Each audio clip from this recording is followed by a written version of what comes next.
I'm often amazed sometimes at how very small people can punch very hard. Sometimes large people can't punch hard at all.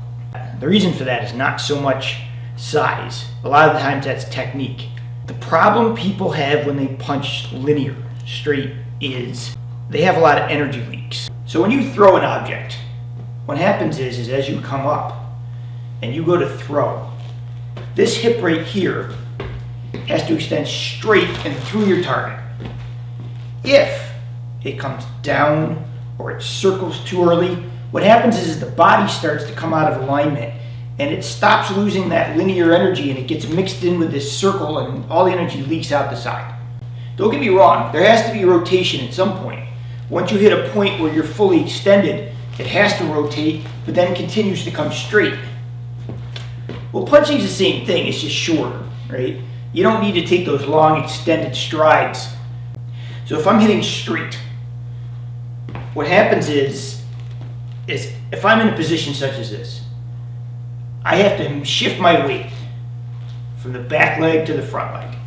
And it wants to go to you. It doesn't want to circle out or circle back, not for linear technique. So when you do it, what happens is you're going to stretch until you hit that point where the hip is extended and can't go any farther. At that point it wants to rotate,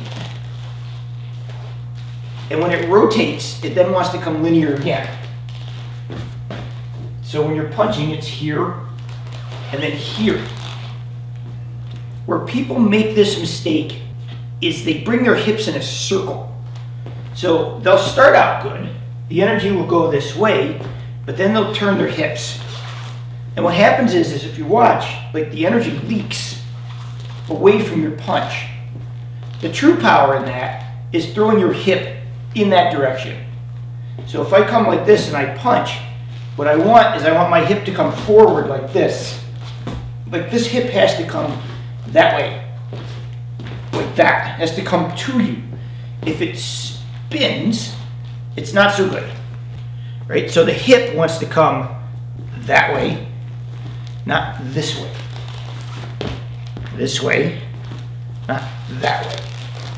If you do not do that, if you do not come forward, the energy will spin off and you lose all the energy in that linear punch. So again, this is for a straight punch. It's different when you're throwing circles. But if you want to have a really hard, straight, linear punch, you have to have that body align up 100%. Every fiber of your being has to go in the direction you want, and it can't deviate and spin out in other directions so you lose power. Please check out my new channel, The Karate Man. Link is below, and as always, thanks for watching.